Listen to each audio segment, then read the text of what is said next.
Hai adik-adik semua dimanapun berada. Semoga dalam keadaan sehat dan bahagia selalu. Amin. Tentunya kalian semua pernah merasa gerah ketika berada di ruangan tanpa AC atau kipas angin. Dan merasa kepanasan ketika di luar ruangan. Tahu nggak sih itu semua disebabkan oleh apa? Hal tersebut dapat terjadi karena adanya fenomena alam yang disebut efek rumah kaca. Nah, untuk bisa memahami tentang hal tersebut, mari kita pelajari bersama materi biologi kelas 10 tentang efek rumah kaca dan pemanasan global. Semoga kalian bisa memahami dengan mudah. Mungkin kalian pernah mendengar istilah rumah kaca sebelumnya. Menurut kalian apa sih yang dimaksud rumah kaca? Apakah rumah yang memiliki jendela berbahan kaca? No, itu tidak tepat ya. Oke, jadi yang dimaksud dengan rumah kaca adalah rumah yang terbuat dari bahan kaca atau plastik transparan yang biasanya digunakan untuk membudidayakan tanaman tertentu. Rumah kaca dirancang untuk menahan panas matahari agar tidak mudah keluar dari rumah sehingga suhu di dalam rumah relatif tetap hangat. Sampai di sini bisa dipahami ya? Oke, kita lanjut. Nah, prinsip yang terjadi pada rumah kaca inilah yang terjadi pada bumi kita, sehingga dikenal dengan istilah efek rumah kaca.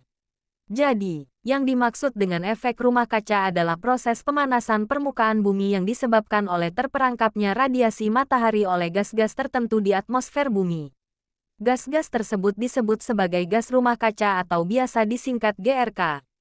Gas rumah kaca berperan seperti kaca transparan pada rumah kaca. Nah, kira-kira apa saja yang termasuk kategori gas rumah kaca?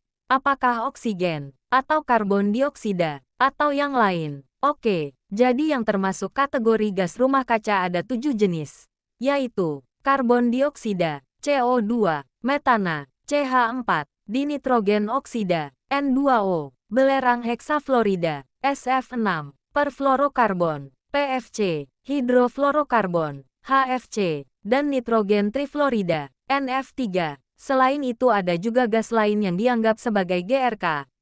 Di antaranya yaitu karbon monoksida, CO, nitrogen oksida, NO, dan klorofluorokarbon, CFC. Nah, dari sekian banyaknya GRK, CO2 dan NH4 merupakan GRK yang paling berperan dalam proses terjadinya efek rumah kaca.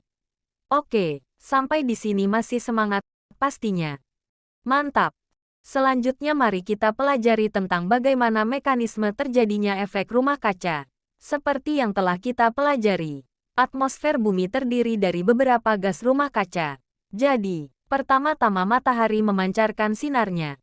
Kemudian sebagian radiasi matahari yang mengenai atmosfer bumi dipantulkan kembali ke ruang angkasa. Sebagian diserap oleh gas-gas di atmosfer, dan sebagian lainnya diteruskan sampai ke permukaan bumi. Selanjutnya radiasi matahari yang sampai ke permukaan bumi dipantulkan kembali ke atmosfer dan sebagian diserap oleh bumi.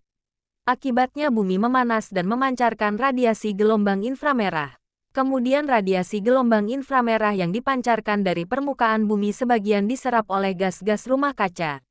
Akibatnya gas rumah kaca memanas dan memancarkan kembali radiasi gelombang inframerah ke segala arah, termasuk ke permukaan bumi. Keberadaan GRK inilah yang memerangkap radiasi inframerah di antara atmosfer dan permukaan bumi sehingga terjadi peningkatan suhu. Nah, oleh sebab itu suhu permukaan bumi menjadi hangat seperti yang kita rasakan. Begitulah mekanisme terjadinya efek rumah kaca. Semoga mudah dipahami. Ayo kita lanjutkan. Menurut kalian kira-kira GRK bersumber dari mana? Oke, jadi, gas rumah kaca bersumber dari kegiatan-kegiatan berikut. Gas karbon monoksida, bersumber dari pembakaran tidak sempurna bahan bakar fosil dan biomasa. Selanjutnya gas karbon dioksida, bersumber dari pembakaran bahan bakar fosil, pernapasan makhluk hidup, dan letusan gunung api. Selanjutnya gas metana, didominasi oleh kegiatan pertanian dan peternakan, produksi dan transportasi batu bara, gas alam dan minyak bumi, pembusukan sampah dan pembakaran biomasa. Selanjutnya gas dinitrogen oksida, bersumber dari pembakaran bahan bakar fosil dan kegiatan pertanian. Selanjutnya nitrogen dioksida, bersumber dari pemupukan nitrogen, pembabatan hutan, dan pembakaran biomasa. Selanjutnya gas belerang dioksida, bersumber dari pembakaran bahan bakar fosil, emisi bahan bakar, dan letusan gunung api. Selanjutnya gas PFC, HFC, dan CFC. Bersumber dari semprotan aerosol berupa parfum, obat nyamuk, dan pendingin atau AC. Selanjutnya gas belerang heksafluorida, bersumber dari pemadam bunga api di saluran transmisi listrik tegangan tinggi. Selanjutnya gas nitrogen trifluorida, bersumber dari pembuatan semikonduktor, beberapa jenis panel surya, dan laser kimia. Nah, kegiatan-kegiatan yang menjadi sumber gas rumah kaca tersebut dapat menimbulkan emisi gas rumah kaca. Apa sih emisi gas rumah kaca? Oke, emisi gas rumah kaca adalah proses pencemaran udara yang dihasilkan dari kegiatan manusia sehingga memicu terjadinya peningkatan gas-gas rumah kaca di atmosfer bumi. Menurut kalian aktivitas atau kegiatan apa sih yang dapat menyumbang emisi gas rumah kaca? Nah, berikut ini beberapa aktivitas utama penyumbang emisi gas rumah kaca. Penyumbang emisi gas rumah kaca terbesar berasal dari pemanfaatan energi dan transportasi. Energi yang banyak digunakan dalam industri ini berasal dari bahan bakar fosil yang dapat memicu gas CO, CO2, N2O, dan SO2. Penyumbang emisi gas rumah kaca terbesar kedua berasal dari perubahan tata guna lahan dan hutan sehingga terjadi ketidakseimbangan konsentrasi gas CO2 dan O2 di atmosfer bumi. Aktivitas berikutnya berasal dari sektor pertanian yang berperan meningkatkan emisi gas NO, CO2, dan NH4. Emisi gas NO dihasilkan saat proses penguraian nitrogen dari dalam tanah maupun kotoran ternak. Gas CO2 dihasilkan oleh tanah saat bahan-bahan organik membusuk dengan bantuan oksigen. Emisi gas CH4 dihasilkan dari proses penguraian bahan-bahan organik secara anaerobik oleh bakteri tertentu. Berikutnya aktivitas terakhir penyumbang emisi gas rumah kaca adalah produksi gas buang industri dari pabrik-pabrik yang terus meningkat sehingga memicu tingginya produksi gas metana atau CH4. Sampai di sini semoga bisa dipahami sumber gas rumah kaca dan aktivitas penyumbang emisi gas rumah kaca. Nah, adik-adik, efek rumah kaca yang berlangsung terus-menerus dan tidak terkendali akan menimbulkan pemanasan global. Apa sih pemanasan global itu? Pemanasan global atau global warming adalah proses peningkatan suhu rata-rata atmosfer laut dan daratan bumi karena konsentrasi gas rumah kaca yang meningkat tajam. Nah, adanya kenaikan suhu bumi ini secara tidak langsung disebabkan oleh aktivitas penyumbang emisi gas rumah kaca seperti yang sudah kita bahas sebelumnya. Pemanasan global ini akan menyebabkan berbagai dampak krusial bagi bumi kita.